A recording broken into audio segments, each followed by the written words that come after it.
అక్కర్లేదు, ఆ డబ్బట్రా. ఏ డబ్బండి? అదే ఆ 25 లక్షలు. 25 లక్షలా? మీరెప్పుడు ఇచ్చారు? నేను కాదు, శివాజీ ఇచ్చినవి. ఏంటండి సరిగ్గా అర్థమయ్యేలా చెప్పండి. 25 లక్షలేంటి, శివాజీ ఇవ్వడం ఏంటి? ఏయ్, తల తిక్కగా ఉందా? మొన్న శనివారం శివాజీ 25 లక్షలు తెచ్చిచ్చాడుగా. నాకా? లేదే. అబద్ధాలు చెప్పావంటే చంపేస్తాను. అంటే పెళ్ళాం మీద కూడా మీకు నమ్మకం లేదా? నాకు నా పెళ్ళాం కంటే ఫ్రెండ్ మీద నమ్మకం ఎక్కువ. నిజంగా అతను నాకే డబ్బు ఇవ్వలేదు.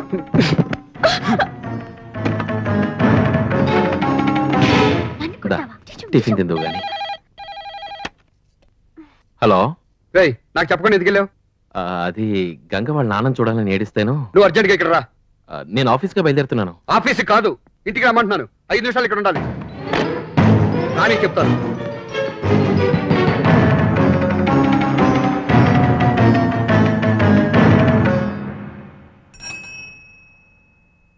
ఎవడో పరాయి వాడు వచ్చినాడు. ఆ దిక్కుమాలని కాలింగ్ బెల్లేంటి? దూరం పెరిగిందనా దూరం పెంచుకోవాలనా? లోపల రా. ఏంట్రా, ఏమైంది? ఇంత సీరియస్ గా ఉన్నావేంటి? మొన్న నీకు ఇచ్చిన 25 లక్షల సీతకి ఇవ్వలేదా? అది నేను ఆ డబ్బు. చెప్పండి, అలా నానుస్తారెందుకు? మీరు నాకు డబ్బు ఇచ్చారా? నన్ను నమ్మడం లేదు. నేనేదో దొంగనని నా మీద చేయి చేస్తున్నాను. చెప్పండి. చెప్పరా, దానికి ఇచ్చానని ఒక మాట చెప్పు. అది నా చేతిలో వస్తుంది. రేయ్, ఏమాటలు అవి?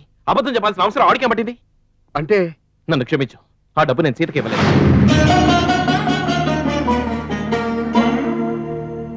ఆ డబ్బు ఏం చేసావు మరి? పర్సనల్ పనికి వాడుకున్నాను. 25 లక్షలు పర్సనల్ గా వాడుకున్నావా? అవును. శభాష్ రా. ఈ క్షణం రా, ఈ క్షణం నువ్వు నా ప్రాణ స్నేహితుడు నమ్మకం నాకు కలిగింది. చూసావా సీత, నా ఫ్రెండ్ ఎంత గొప్పవాడు? దేనికి? చెప్పకుండా డబ్బు వాడుకున్నందుకా? అవును. ఇన్నాళ్ళు వాడికి ఆస్తిలో వాటా ఉందని, వాడుకునే హక్కు ఉందని చెబుతుంటే 10,000 జీతంతో సరిపెట్టుకున్నాడు. ₹1 కూడా ఎక్స్ట్రా వాడుకోలేదు. ఈరోజు రే, ఇన్నాళ్ళు మన ఇద్దరి మధ్య డబ్బు అనే సన్నటి అడ్డుగా ఉంది. ఎప్పుడు నువ్వు ఇదంతా నా డబ్బు నా ఆస్తిలాగే చూసావు గానీ మందని భావించలేదు. కానీ ఇవాళ నీది నాది అని తేడా లేకుండా మందని వాడుకోవడం బాగుందిరా, చాలా బాగుంది. 25 లక్షలు కాదురా, 25 కోట్లు వాడుకో. ఇదంతా మందరా, మంది.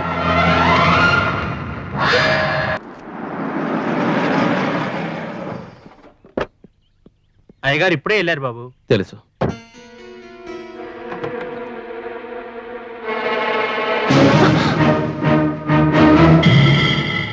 ఇంట్లో ఆయన లేరు. నీకే చెప్పేది, ఆయన లేరు.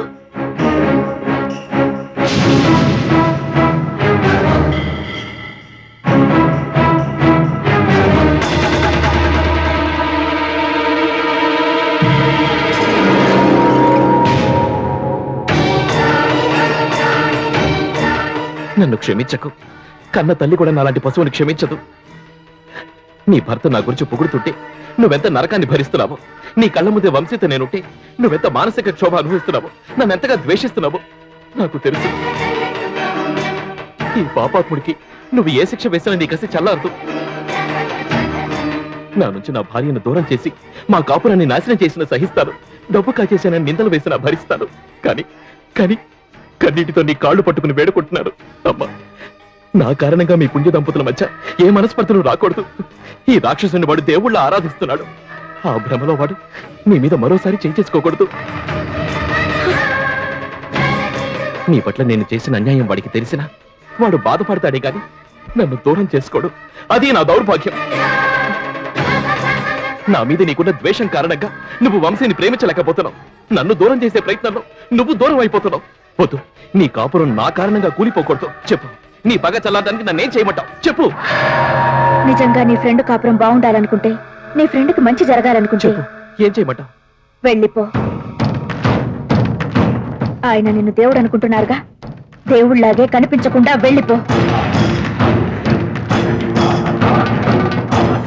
నువ్వు చేసిన పాపం తెలుసుకుని నిన్ను పశువులా చీకొట్టక ముందే దూరంగా దూరంగా వెళ్ళిపో.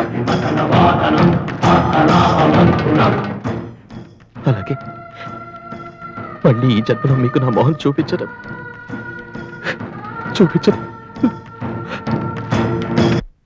ఎక్కడికి వెళ్తున్నావు బాబు? ఎక్కడి నుంచి వచ్చాను అక్కడికి. వెళ్ళు బాబు. నువ్వెందుకు వెళ్తానంటున్నావో నేను అర్థం చేసుకోగలను. పిచ్చిదాన్ని, చెడిపోయిన దాన్ని చేసుకున్నావని నలుగురు అనే మాటలు వింటూ ఉంటే. ఆ నలుగురు ఎక్కడికి వెళ్ళినా ఉంటారు. ఆ నలుగురికి భయపడి నేను పారిపోవడం లేదు. మరి ఎందుకు వెళ్తున్నావు? అందరికీ దూరంగా అజ్ఞాతవాసం చేయాల్సిన అవసరం వచ్చింది. ఈ విషయం వంశీకి తెలుసా? తెలీదు, తెలియకూడదు, మీరు చెప్పకూడదు.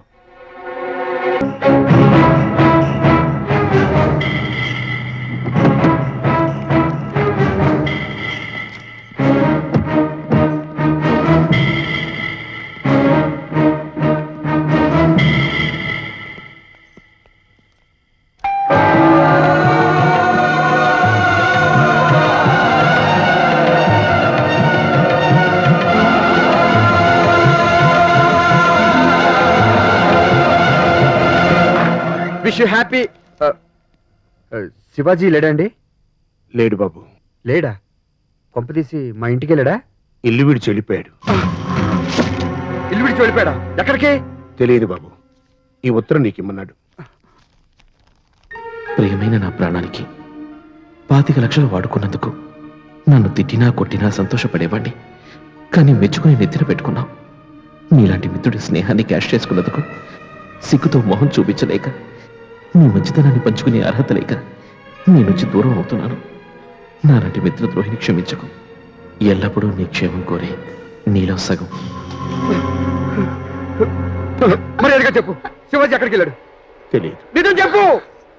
నిజంగా తెలియదు. నేను వాణ్ణి ఎన్ని గంటలకు వెళ్ళాడు? 9 గంటలకి. ఏమండి? ఏమండి? ఏమండి? ఏమండి?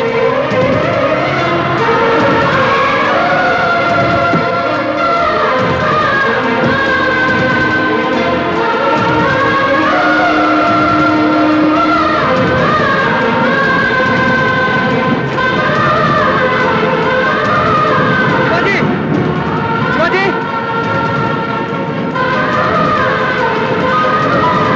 శివాజీ! శివాజీ! శివాజీ! శివాజీ! శివాజీ! శివాజీ!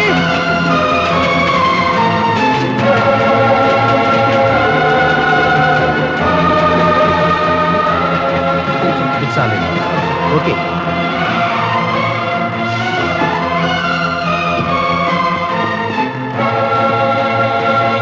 శివాజీ!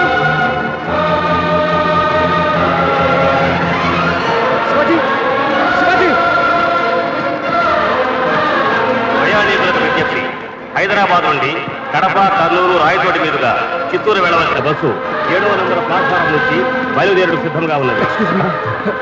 శివాజీ, నువ్వు ఎక్కడికి వెళ్ళొద్దురా. దయచేసి వెనక్కి వచ్చాయి. శివాజీ ప్లీజ్ రా. రే, నువ్వు లేకపోతే నేను బతకలేనురా. దయచేసి వెనక్కి వచ్చేయరా శివాజీ.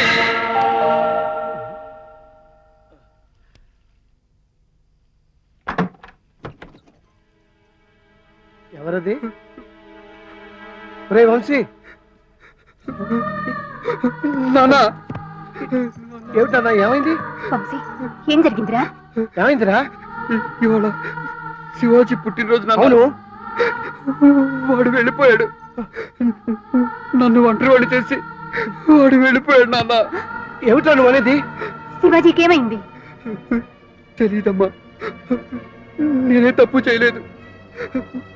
నాకెందుకంత శిక్ష వేసి వెళ్ళిపోయాడు నాన్న. నాకు శివాజీ కావాలి, శివాజీ కావాలి, శివాజీ కావాలి, శివాజీ కావాలి, శివాజీ కావాలి.